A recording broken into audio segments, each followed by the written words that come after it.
Hi friends, అందరికీ welcome back to our channel Senapati's kitchen. నేను బాగున్నానండి. మీరు బాగుండాలని మనస్ఫూర్తిగా కోరుకుంటున్నాను.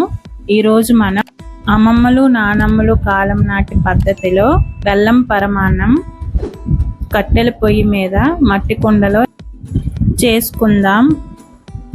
ఇంకెందుకు ఆలస్యం, కమ్మని పరమాన్నం ఎలా చేసుకోవాలో చూసేద్దాం రండి.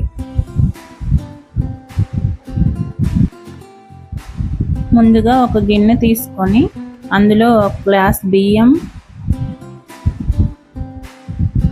కందిపప్పు 2 టేబుల్ స్పూన్లు, సగ్గుబియ్యం ఒక 2 టేబుల్ స్పూన్లు తీసుకొని బాగా కడుక్కొని వాటర్ వేసి పక్కన పెట్టుకోవాలి. పొయ్యి వెలిగించి పొయ్యి మీద మట్టి కుండ పెట్టుకొని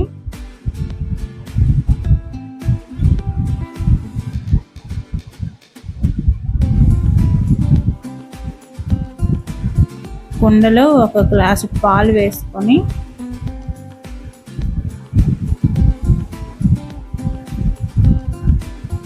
మూడు గ్లాసుల వాటర్ వేసుకోవాలి.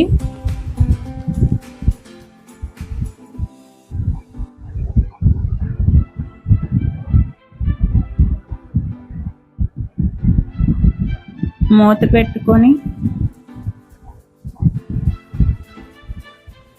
ఒక పొంగు వచ్చేంత వరకు ఉంచుకోవాలి. ఇలా పొంగిన తర్వాత అందులో కట్ చేసి పెట్టుకున్న కొబ్బరి ముక్కలు వేసుకోవాలి. అందులోనే మనం కడిగి పక్కన పెట్టుకున్న బియ్యం, కందిపప్పు, సగ్గుబియ్యం వేసుకోవాలి.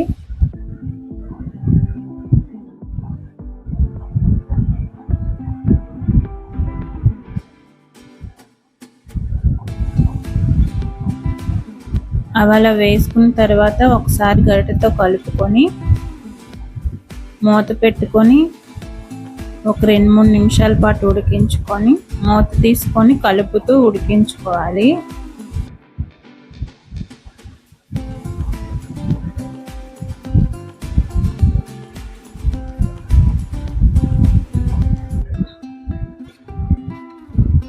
మధ్య మధ్యలో కలుపుతూ ఉండాలండి, అడుగు పట్టకుండా ఉంటుంది. చూసారా, అన్నం ఇలా ఉడికిన తర్వాత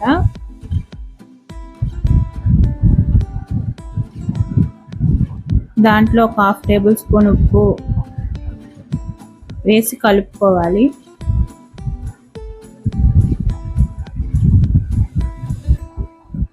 ఇప్పుడు ఒక 300 గ్రాముల బెల్లం తురుముకొని అందులో వేసుకోవాలి.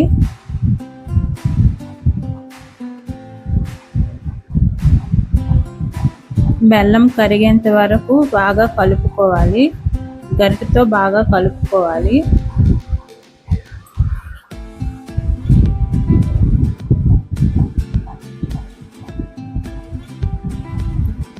ఇలా కరిగిన తర్వాత మూత పెట్టుకొని ఒక 2-3 నిమిషాల పాటు ఉంచుకొని మూత తీసి మళ్ళీ కలుపుకోవాలి.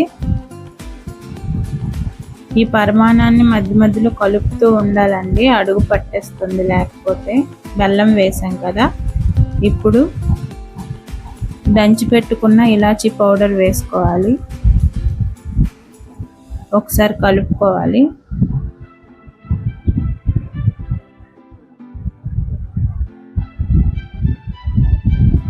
నేతిలో వేయించుకున్న జీడిపప్పు, కిస్మిస్ వేసుకోవాలి. అంతేనండి, ఎంతో టేస్టీ అయిన బెల్లం పరమాన్నం రెడీ. మీకు కనుక ఈ రెసిపీ నచ్చినట్లయితే మీరు మీ ఇంట్లో ట్రై చేసి మీకు ఎలా వచ్చిందో కామెంట్ చేయండి. ఇలాంటి రెసిపీస్ ఇంకా కావాలనుకుంటే మా ఛానల్ని లైక్ చేయండి, షేర్ చేయండి, సబ్స్క్రైబ్ చేసుకోండి. Thank you for watching.